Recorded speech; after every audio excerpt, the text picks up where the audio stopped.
नमस्कार फ्रेंड्स, आप देख रहे हैं सरकारी जॉब भर्ती और मैं हूं हेमेंद्र साहू। दोस्तों, आज की टॉपिक में बात करने वाले हैं सीजी टेट 2022 का भाग नंबर 5 है यह वीडियो।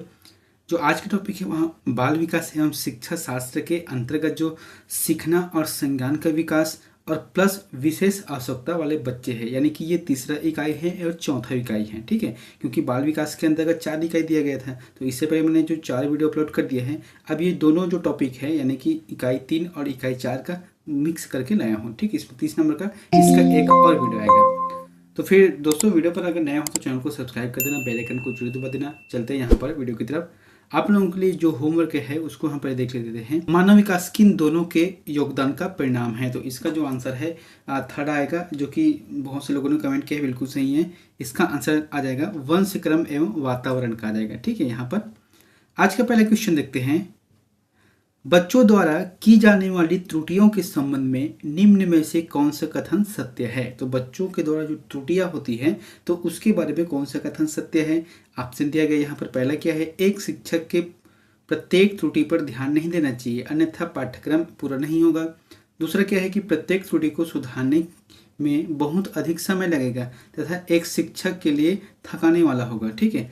तीसरा क्या दिया गया है कि स्वयं बच्चों द्वारा त्रुटियों को सुधारा जा सकता है, इसके लिए शिक्षक को उन्हें तुरंत ही सुधारना चाहिए। और चौथा क्या है कि यदि एक शिक्षक कक्ष में सभी बच्चों की त्रुटियों को सुधारने योग्य नहीं है तो यह संकेत करता है शिक्षा की व्यवस्था असफल है। ठीक है, तो इसका आंसर आ जाएगा फोर्थ नंबर आएगा। कहने का मतलब यहाँ है कि जो बच्चों द्वारा जो त्रुटियां हैं उसके बारे में कौन सा कथन सत्य है। तो इसके बारे में कहा गया है कि अगर एक शिक्षक है और बच्चों पर जो त्रुटियां हो रहे हैं उसे सुधारने में योग्य नहीं है, अगर बच्चों की जो त्रुटियां है उसके सुधार नहीं पा रहे हैं, तो यह शिक्षक और उस शिक्षा की जो पद्धति व्यवस्था है वहाँ असफल व्यवस्था है। दूसरा क्वेश्चन क्या है कि आंशिक पुनर्बलन है, तो आंशिक पुनर्बलन क्या है। ऑप्शन दिया गया है वास्तविक कक्ष में अनुप्रयुक्त नहीं किया जा सकता। दूसरा है पशुओं को प्रशिक्षित करने में सर्वाधिक कार्य करता है। तीसरा है सतत पुनर्बलन की अपेक्षा अधिक प्रभावी होता है। और चौथा है सतत पुनर्बलन की अपेक्षा कम प्रभावी होता है। तो इसका आंसर आ जाएगा थर्ड नंबर आ जाएगा, है ना। सतत पुनर्बलन की अपेक्षा अधिक प्रभावी होता है क्या, आंशिक पुनर्बलन।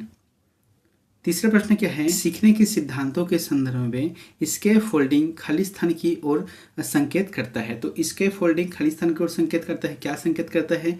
ऑप्शन दिया गया है कि सीखने में वयस्कों द्वारा अस्थायी सहयोग है। दूसरा है कि विद्यार्थियों द्वारा की गई गलतियों के कारण का पता लगाना है। तीसरा है अनुरूपित शिक्षण है।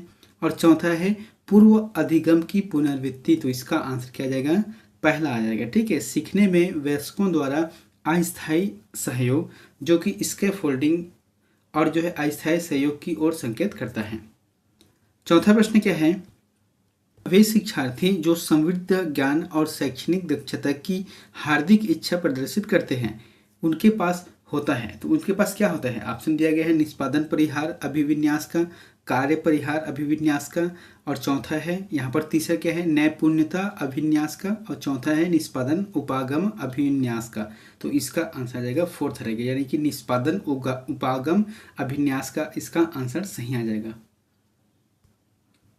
पांचवा प्रश्न है कि बोध से चिन्हित होता है। तो बोध से चिन्हित क्या होता है। ऑप्शन दिया गया वस्तु व्यक्ति या घटना से प्रत्यक्ष अनुभव, और वस्तु व्यक्ति अथवा घटना की कल्पना है, और जो है व्यक्ति को नियंत्रित करने की क्रिया है, और इन उपरोक्त में से कोई नहीं। तो इसका जो सही आंसर आ जाएगा वह पहला आ जाएगा। ठीक है, यहाँ पर बोध से सन्निहित होता है, क्या होता है, वस्तु व्यक्ति और घटना से प्रत्यक्ष अनुभव।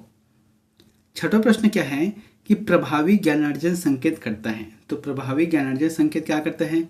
ऑप्शन क्या जाएगा यहाँ पर किसी विषय पर अभिव्यक्ति ज्ञान का, ज्ञानार्जन के द्वारा बुद्धि के प्रयोग का। तीसरा है कि एक लक्ष्य या लक्ष्यों की निश्चितता का है, और चौथा है उपरोक्त सभी। तो इसका आंसर आ जाएगा उपरोक्त सभी, जो कि प्रभावी ज्ञानार्जन संकेत करता है।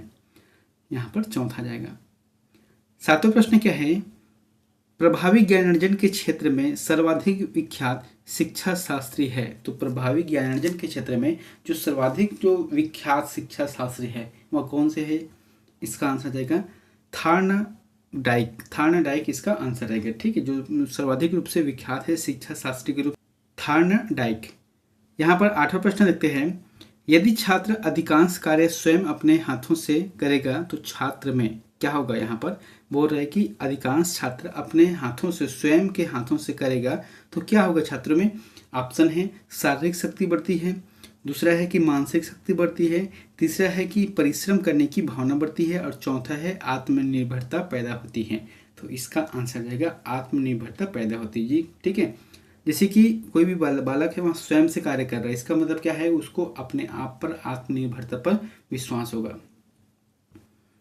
9वां प्रश्न है, शिक्षार्थी जो पहले सीख चुके हैं उसकी पुनरावृत्ति और प्रत्यास्मरण में शिक्षार्थियों की मदद करना महत्वपूर्ण है, क्योंकि ऑप्शन दिया गया है कि नई जानकारी को पूर्व जानकारी से जोड़ना सीखने को समृद्ध बनाता है, दूसरा है पूर्व पाठों को दोहराने का यह एक प्रभावी तरीका है, तीसरा है कि यह शिक्षार्थियों की स्मृति को बढ़ाता है जिससे सीखना सुदृढ़ होता है, और चौथा है यह किसी भी कक्षा अनुदेशन के लिए एक सुविधाजनक शुरुआत है। तो इसका जो सही आंसर आ जाएगा पहला आ जाएगा, है ना यहाँ पर, यानी कि नई जानकारी को पुनः पूर्व जानकारी से जोड़ना सीखने की समृद्ध यहाँ बनाता है। 10वां प्रश्न है, निम्न में से कौन सा कथन सीखने के बारे में सही है। तो यहाँ पर प्रश्न क्या दिया गया है कि निम्न में से कौन सा कथन है जो सीखने के बारे में सही है। ऑप्शन दिया गया है सीखना उस वातावरण से प्रभावित होता है जो संवेगात्मक रूप से सकारात्मक हो और शिक्षार्थियों को संतुष्ट करने वाला हो। दूसरा प्रश्न है, इसका दूसरा ऑप्शन है कि सीखने के किसी भी चरण पर सीखना संवेगात्मक कारणों से प्रभावी नहीं होता। तीसरा है सीखना मूल रूप से मानसिक क्रिया है, और चौथा है बच्चों द्वारा की गई त्रुटियां यह संकेत करती है कि किसी तरह का सीखना नहीं हुआ है। तो इसका जो आंसर आ जाएगा पहला सही आ जाएगा। ठीक है, सीखने के बारे में सही यही है पहला। 11वां प्रश्न है, सीखना समृद्ध हो सकता है यदि, क्या बोल रहा है कि सीखना समृद्ध हो सकता है यदि पहला ऑप्शन क्या है कि वास्तविक दुनिया से उदाहरणों को कक्षा में लाया जाए जिसमें विद्यार्थी एक दूसरे से अंतःक्रिया करे और शिक्षक उस क्रिया को सुगम बनाए। ठीक है, दूसरा ऑप्शन क्या है कि कक्षा में अधिक से अधिक शिक्षण सामग्री का प्रयोग किया जाए। तीसरा ऑप्शन क्या है, शिक्षण विभिन्न प्रकार के व्याख्यान और स्पष्टीकरण का प्रयोग करें, और चौथा है कक्षा में आवधिक परीक्षाओं पर अपेक्षित ध्यान दिया जाए। तो इसका जो आंसर जाएगा पहला आ जाएगा। ठीक है, सीखना समृद्ध कर हो सकता है, क्यों, मतलब किस लिए हो सकता है कि वास्तविक दुनिया से उदाहरण को लाना है कक्षा में और उसके बारे में अंतःक्रिया करना है, यानी कि खुद से उसके बारे में कल्पना करना है, और इसके लिए जो शिक्षक को उसके जो प्रक्रिया है, उसकी जो करने की जो प्रक्रिया है उसे सुगम बनाना होगा। आंसर आ जाएगा पहला। 12वां प्रश्न है, शिक्षार्थियों का आत्मनियम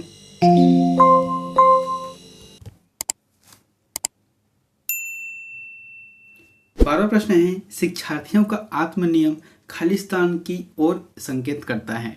तो किस तरह के संकेत करता है, ऑप्शन दिया गया है। यहाँ पर पहला दिया गया है कि विद्यार्थियों के व्यवहार के लिए विनियम बनाना है, और है दूसरा है कि विद्यार्थी निकाय द्वारा बनाए गए नियम विनियम, तीसरा है स्व अनुशासन और नियंत्रण है, चौथा है अपने सीखने का स्वयं पर्यवेक्षण करने की उसकी योग्यता है। तो इसका जो आंसर है वहाँ फोर्थ सही रहेगा, यानी कि शिक्षार्थियों का आत्मनियम है ना, आत्मनियम खालिस्तान की ओर संकेत करता है। तो इसका आंसर क्या रहेगा, सीखने का स्वयं पर्यवेक्षण करने की उसकी योग्यता होनी चाहिए।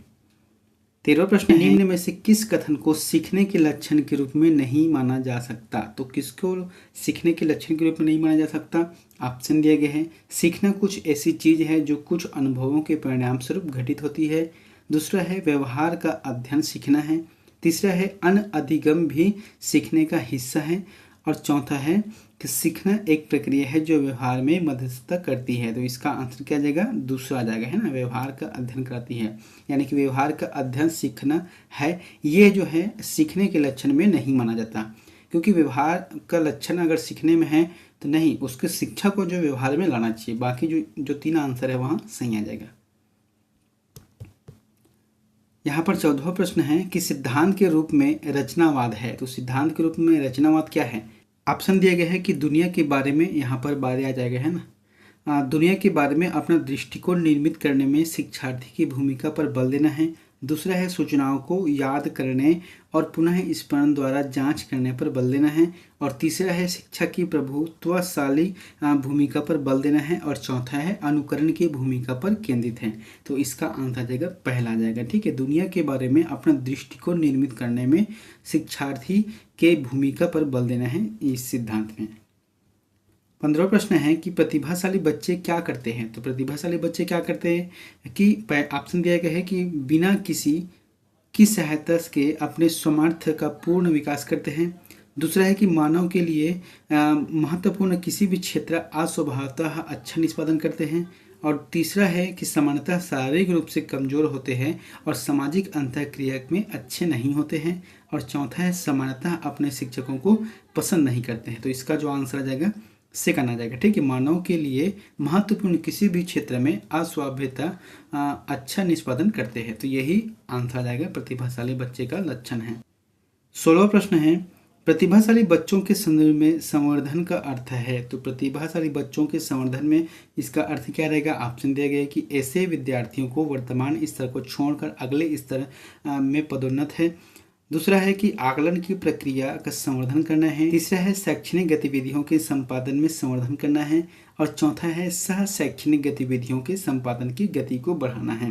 तो इसका जो आंसर आएगा पहला नंबर का वहाँ बिल्कुल सही होगा। ठीक है, प्रतिभाशाली बच्चों के संवर्धन के जो संदर्भ में संवर्धन का अर्थ क्या है। तो यही तो है कि विद्यार्थियों को अपने वर्तमान स्तर को छोड़कर वहाँ अगले स्तर को मतलब आगे बढ़ाना है, उसकी पदोन्नत करना है। 17 प्रश्न है प्रतिभाशाली विद्यार्थी होते हैं। तो प्रतिभाशाली विद्यार्थी क्या होते हैं। ऑप्शन दिया गया है स्वभाव में अंतर्मुखी होते हैं। दूसरा है कि अपनी आवश्यकताओं को दृढ़तापूर्वक नहीं कह पाते हैं। तीसरा है अपने निर्णयों में आत्मनिर्भर होते हैं। और चौथा है शिक्षकों से स्वतंत्र होते हैं। तो इसका आंसर आ जाएगा थर्ड आ जाएगा, है ना। जो प्रतिभाशाली बच्चे रहते हैं क्या रहते हैं, अपने जो निर्णय लेते हैं वहाँ उसमें आत्मनिर्भर यानी कि उसमें विश्वास रहता है कि जो मैंने बोला है वो सही है। 18वां प्रश्न है कि शारीरिक रूप में अक्षम बच्चों को सामान्यतः खालिस्तान होता है। तो शारीरिक रूप से जो अक्षम बच्चे रहते हैं तो उन लोगों को क्या होता है सामान्यतः। इसका आंसर आ जाएगा डिस्ग्राफिया होते हैं। अब डिस्ग्राफिया क्या होते हैं इसके बारे में देख लेते हैं। यहाँ पर मैंने लिख दिया है कि डिस्ग्राफिया मतलब होता है कि अधिगम अक्षमता का वो प्रकार है जो लेखन क्षमता को प्रभावित करता है, यानी कि जो लिखने की कला है उसको प्रभावित करता है। और यह वर्तनी संबंधी कठिनाइयाँ हैं, खराब हस्तलेखन है और अपने विचारों को लिपिबद्ध करने में कठिनाइयाँ हैं। कुल मिलाकर कहने का मतलब ये है कि डिस्ग्राफिया जो है ऐसे होते हैं जो लिखने में त्रुटियाँ करते हैं, जो बार बार मात्रा को त्रुटि करते हैं, कितना भी बार अगर समझा तो भी त्रुटियाँ हैं, है ना। उसके लिखने की जो कला है, स्पेलिंग है, वहाँ ठीक नहीं रहता है। उसके जो विचार है उसको लिपिबद्ध नहीं कर पाते वो, तो इस तरीके से है डिस्ग्राफिया। 19वां प्रश्न क्या है कि प्रतिभाशाली विद्यार्थियों के लिए निम्न में से कौन सी गतिविधियां सर्वाधिक उपयुक्त है। दोस्तों यहाँ पर जो है थोड़ा थोड़ा स्पेलिंग मिस्टेक हो जाता है, इसको समझ लेना, क्योंकि मैं जो है इसको खुद से टाइप करता हूँ। ठीक है, मैं मतलब PDF नहीं उठाता, खुद से हाथों से टाइप करता हूँ, इसलिए जो PDF बनाते समय थोड़ा सा गलत हो जाता है, मिस्टेक हो जाता है ना, या फिर कभी कभी कन्वर्टर नहीं हो पाता, इसलिए होता है ये। 19वां प्रश्न क्या बोला गया है कि प्रतिभाशाली विद्यार्थियों के लिए निम्न में से कौन सी गतिविधि सर्वाधिक उपयुक्त है। तो ऑप्शन दिया गया है कि अभी हाल ही में हुए स्कूल मैच का प्रतिवेदन लिखना है। दूसरा है कि दी गई संकल्पनाओं के आधार पर मौलिक नाटक लिखना है। तीसरा है कि पांचों पाठों के अंत में दिए गए अभ्यासों को एक बार में हल करना है। और जो है चौथा है शिक्षक दिवस पर कक्षा को पढ़ाना। तो इसका जो सही आंसर आ जाएगा सेकंड आ जाएगा, है ना। यानी कि क्या बोल रहा है कि प्रतिभाशाली विद्यार्थियों के लिए कौन सी गतिविधि सर्वाधिक उपयुक्त है, तो दी गई संकल्पनाओं के आधार पर मौलिक नाटक लिखना है, ये आंसर सही रहेगा। 20वां प्रश्न है कि जब एक नियोग्य बच्चा पहली बार विद्यालय आता है तो शिक्षक को क्या करना चाहिए। प्रश्न को समझना, सबसे पहली बात क्या बोला गया है कि निर्योग्य बालक, है ना। तो ऑप्शन दिया गया है कि प्रवेश परीक्षा लेनी चाहिए। दूसरा है कि बच्चों की योग्यता के अनुसार उसे विशेष विद्यालय में भेजने का प्रस्ताव देना चाहिए। और तीसरा है कि उसे अन्य विद्यार्थियों के से अलग करना चाहिए। चौथा है कि सहकारी योजना विकसित करने के लिए बच्चे के माता पिता के साथ चर्चा करनी चाहिए। तो इसका जो आंसर रहेगा वहाँ सेकंड सही रहेगा, है ना। जो नियोग्य बच्चे रहते हैं उन लोगों के लिए क्या है, सरकार द्वारा अलग अलग प्रकार की स्कूल चलाई जा रही है। जैसे कि एक रायपुर के पास माना में है, ठीक है, तो वहाँ पर जो है नियोग्य बच्चों को वहाँ पर भेजा जा सकता है। इसलिए जो है कहा गया है कि बच्चे की नियोग्यता के अनुसार उसे विशेष विद्यालय में भेजने के प्रस्ताव देना चाहिए। 21वां प्रश्न है कि एलेक्सिया है, तो एलेक्सिया क्या है? तो एलेक्सिया है सीखने की अक्षमता है, सीखने की अक्षमता है एलेक्सिया। और इससे पहले मैंने क्या बताया था यहाँ पर डिस्ग्राफिया है ना, डिस्ग्राफिया बताया था। उसके बाद देखते हैं यहाँ पर 22वां प्रश्न है खाली स्थान प्रतिभाशाली होने का संकेत नहीं है। तो प्रतिभाशाली होने का संकेत क्या नहीं है? ऑप्शन दिया गया है कि सृजनात्मक विचार है, दूसरा है दूसरों के साथ झगड़ना है, तीसरा है अभिव्यक्ति में नवीनता है, और चौथा है जिज्ञासा है। तो इसका आंसर स्वाभाविक रूप से दूसरा होगा। ठीक है, कोई भी प्रतिभाशाली रहता है वह दूसरों के साथ झगड़ता है, इसका मतलब ये नहीं कि वो प्रतिभाशाली का लक्षण है। हालांकि व्यक्ति का लक्षण जरूर है कि झगड़ता रहता है, लेकिन प्रतिभाशाली का लक्षण ये नहीं आएगा। ठीक है, बाकी सभी आ जाएगा। 23वां प्रश्न है कि विशेष आवश्यकता वाले बालकों को शिक्षा उपलब्ध कराई जानी चाहिए। तो विशेष आवश्यकता, उससे पहले क्या बोला था मैंने? नियोग्यता है ना। अब यहाँ पर विशेष बालक वाले जो शिक्षा उपलब्ध कराई जानी चाहिए, तो ऑप्शन क्या दिया गया है कि अन्य सामान्य बालकों के साथ, दूसरा है कि विशेष विद्यालयों में विकसित पद्धति द्वारा, तीसरा है कि विशेष विद्यालयों में, और चौथा है कि विशेष विद्यालयों में विशेष अध्यापकों द्वारा। तो इसका आंसर जाएगा पहला जाएगा। ठीक है, जैसे कि विशेष आवश्यकता वाले बच्चे हैं। 24वां प्रश्न है कि आप देखते हो कि एक विद्यार्थी बुद्धिमान है, तो आप क्या करोगे? है ना, क्या बोल रहे हैं कि आप देखते हो कि एक विद्यार्थी बुद्धिमान है, तो आप, इसका आंसर है आपके पास कि उसके साथ संतुष्ट रहेंगे, दूसरा है कि उसे अतिरिक्त गृह कार्य नहीं देंगे, तीसरा है कि वह जैसे अधिक प्रगति कर सके उस तरह उसे अनुप्रेरित करेंगे, चौथा है उसके अभिभावकों को सूचित करेंगे कि वह बुद्धिमान है। तो इसका आंसर आ जाएगा थर्ड आ जाएगा, है ना। जो विद्यार्थी बुद्धिमान है तो उसके लिए क्या करोगे? उसके जो दिमाग में, यानी कि जिस क्षेत्र में उसका दिमाग ज़्यादा दौड़ता है तो उसके लिए अनुप्रेरित करेंगे, साथ ही उसके लिए जो प्रगति के कार्य भी करेंगे। 25वां प्रश्न है कि समस्या के अर्थ को जानने की योग्यता वातावरण के दोषों, कमियों एवं वृत्तियों के प्रति सजगता विशेषता है। यहाँ पर ऑप्शन दिया गया है कि प्रतिभाशाली बालकों की, दूसरा है सामान्य बालकों की, तीसरा है सृजनशील बालकों की, और चौथा है इनमें से कोई नहीं। तो इसका आंसर आ जाएगा सृजनशील बालकों की आ जाएगा। ठीक है, अगला प्रश्न है यहाँ पर 26वां है कि विशेष शिक्षा संबंधित है। तो विशेष शिक्षा किससे संबंधित है? ऑप्शन दिया गया है कि मेधावी विद्यार्थियों के शिक्षा से है, दूसरा है कि कम योग्यता शिक्षार्थियों के लिए शैक्षिक कार्यक्रम से है, और तीसरा है अध्यापकों के लिए प्रशिक्षण कार्यक्रम से है, और चौथा है कि पिछड़ी बुद्धि के विद्यार्थियों के लिए प्रशिक्षण कार्य से है। तो इसका जो सही आंसर रहेगा वहाँ सेकंड आ जाएगा। ठीक है, 27वां प्रश्न है कि प्रतिभाशाली बालकों की पहचान की जा सकती है। तो किस तरीके से की जा सकती है इसकी पहचान? ऑप्शन दिया गया कि बुद्धि परीक्षण द्वारा है, दूसरा है अभिरुचि परीक्षण द्वारा है, तीसरा है उपलब्धि परीक्षण द्वारा है, और चौथा है ये सभी। तो इसका जो आंसर आ जाएगा ये सभी आ जाएगा। प्रतिभाशाली बालकों की पहचान उसके बुद्धि परीक्षण से कर सकते हैं, चाहे उसके अभिरुचि से कर सकते हैं, या फिर उसकी जो उपलब्धि है उससे कर सकते हैं। 28वां प्रश्न है कि किसी सृजनशील बालक का लक्षण है। तो किसी सृजनशील बालक का लक्षण क्या है? ऑप्शन दिया गया कि लचीलेपन का अभाव है, दूसरा है जिज्ञासा है, तीसरा है समस्या के प्रति सजग न होना है, और चौथा है गत्यात्मक का अभाव है। तो इसका जो आंसर जाएगा जिज्ञासा जाएगा। ठीक है, जो सृजनशील है यानी कि जो बालक जिज्ञासापूर्ण रहते हैं, प्रश्नवाचक चिन्ह लगाते हैं किसी बात पर, यानी कि जानने की इच्छा रहता है। ठीक है, जिज्ञासा मतलब जानने की इच्छा है, तभी वही बालक जो है सृजनशील बालक कहलाते हैं, जो कि बाद में विकसित हो जाता है, उसकी बुद्धि विखर हो जाते हैं, प्रखर हो जाते हैं। 29वां प्रश्न है निम्न में से कौन सा शिक्षार्थियों में सृजनात्मक का पोषण करता है? तो शिक्षार्थियों में सृजनात्मक का पोषण करता है, क्या करता है? ऑप्शन दिया गया है कि अच्छे शिक्षक के व्यवहारिक मूल्यों के लिए विद्यार्थी का शिक्षण, दूसरा है कि प्रत्येक शिक्षार्थी की अंतर्जात प्रतिभाओं का पोषण करने एवं प्रश्न करने के अवसर उपलब्ध करना है, तीसरा है विद्यालय जीवन को प्रारंभ में उपलब्धि के लक्ष्यों पर बल देना है, और चौथा है परीक्षा में अच्छे अंकों के लिए विद्यार्थियों को कोचिंग करना है।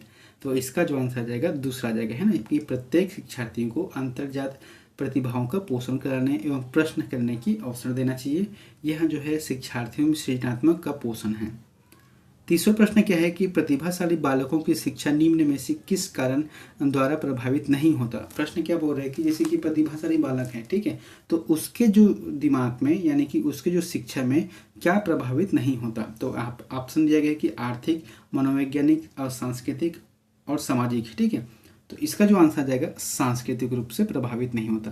देखो जैसे कि कोई प्रतिभाशाली बालक है, उसके पास अगर आर्थिक रूप से कमी हो तो फिर उसके थोड़ा सा प्रभाव पड़ता है पढ़ाई लिखाई में, है। अगर मनोरूप से मतलब उसमें मनोविज्ञान की कमी हो तो फिर वो भी प्रभाव पड़ता है।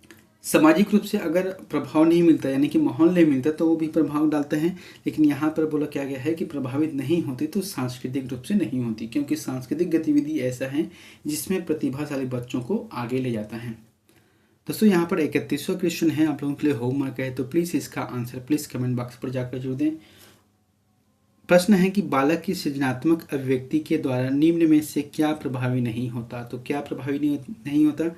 ऑप्शन दिया गया है कि राजनीतिक भाषण है, नाटक है, रचनात्मक खेल है या फिर काल्पनिकता है। तो इन चारों में से जो भी ऑप्शन आपको सही लगता है तो प्लीज़ कमेंट बॉक्स पर जाकर जरूर बताएं। दोस्तों यह वीडियो कैसा लगा और हमारे चैनल को सब्सक्राइब जरूर कर देना और मिलते हैं नेक्स्ट वीडियो में एक नई जानकारी के साथ। Thank you.